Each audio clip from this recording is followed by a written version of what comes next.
தமிழகத்தில் ரயில் பயணம் செய்பவர்களுக்கு மிக முக்கியமான ஒரு அறிவிப்பு ஒன்று வெளியாகியிருக்கிறது.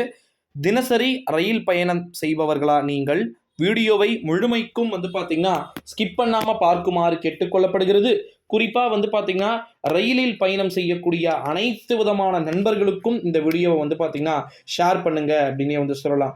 குறிப்பா பார்த்தீங்கன்னா, நம்முடைய தமிழகத்தை பொறுத்தவரைக்கும் அனைத்து விதமான நண்பர்களுக்குமான ஒரு வீடியோ அப்படின்னே சொல்லலாம்.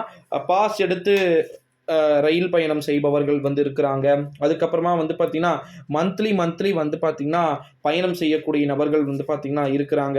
இப்படி ஏகப்பட்ட விதமான நபர்கள் பார்த்தீங்கன்னா, இருக்கக்கூடிய சூழல்ல தான் ரயில் பயணம் மேற்கொள்ளக்கூடிய அனைத்து விதமான நண்பர்களுக்குமே, அதாவது இந்த ஜெனரல் கோச் அப்படின்னு சொல்லிட்டு சொல்லுவாங்க பார்த்தீங்கன்னா, அந்த கோச் பொசிஷன் சொல்லுவாங்க அத. ஓகேங்களா?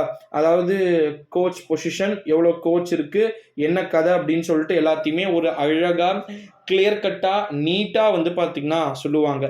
அந்த அறிவிப்பு பார்த்தீங்கன்னா, இந்த முறை அதிகமாக வருவதற்கு வாய்ப்பும் சாத்தியக்கூறுகளும் மிக அதிகமா இருக்கு. அதாவது நீங்க ஒரு ரயில்ல பயணம் செய்யறீங்க அப்படின்னா, அதுல ஜெனரல் பெட்டிகள் அதிகமாக இருக்க வழிவகை அப்படின்றது செய்யப்பட்டு இருப்பதாக நமக்கு தகவல்கள் என்பது கிடைக்க பெற்று இருக்குது அப்படின்னே சொல்லலாம். ஓகேங்களா? அதாவது ஜெனரல் பெட்டிகள் அப்படின்னா பொது பயனாளர்கள் இந்த ஒரு சூழ்நிலையில தான் ரயில் பயணம் மேற்கொள்ளக்கூடிய அனைத்து விதமான நண்பர்களுக்குமே இந்த அறிவிப்பு மிகவும் பொருந்தக்கூடிய வகையில இருக்கலாம் அப்படின்னு சொல்லிட்டு எதிர்பார்க்கப்படுகிறது. நம்ம கூட நினைச்சோம், நிறைய பேருக்கு பாத்தீங்கன்னா ரயில் பயணம்ன்றது ஒரு எட்டாக்கணி. இதுல இந்த ஏசி கோச் வந்துடும், அப்புறம் அந்த கேன்டீன் வந்துடும், அப்புறமா பார்த்தீங்கன்னா எப்படி சொல்றது, எங்க போனாலுமே ஜென்ரல் ஃபர்ஸ்ட்ல 1 இல்ல ஃபர்ஸ்ட்ல 2 லாஸ்ட்ல 2 தான்.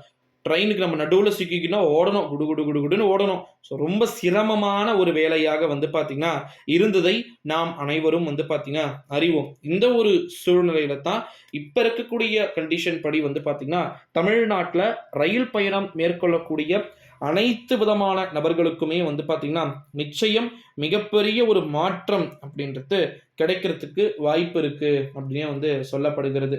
அது மட்டும் இல்லாம இன்னொரு ஒரு மிக முக்கியமான ஒரு தகவல் என்ன அப்படின்னு பார்த்தீங்கன்னா, ரயில் பயணம் மேற்கொள்ளக்கூடிய அனைத்து விதமான நபர்களுமே பார்த்தீங்கன்னா, சப்போஸ் சம்டைம் நீங்க டிக்கெட் எடுக்காம போயிட்டீங்க அப்படின்னா, அதுக்கு நெறைய விதமான விஷயங்கள் பார்த்தீங்கன்னா, ஒண்ணொண்ணா சொல்லியிருக்கிறாங்க. எத எத பண்ணணும், எப்படி என்னென்ன மாதிரியான ஆக்டிவிட்டீஸ் நீங்க கரெக்ட்டா பண்ணியிருக்கீங்களா அப்படின்னு சொல்லிட்டு எல்லாத்தையுமே செக் பண்றது ஏ டூ இசட் டீட்டெயில்ஸா பக்காவா கிளியர் கட்டா பண்றதுக்கு வாய்ப்பு இருக்கு அப்படின்ற மாரி சொல்லியிருக்கிறாங்க. ஸோ வெயிட் பண்ணி பார்க்கலாம். இந்த வீடியோவை எல்லாருக்குமே ஷேர் பண்ணிடுங்க.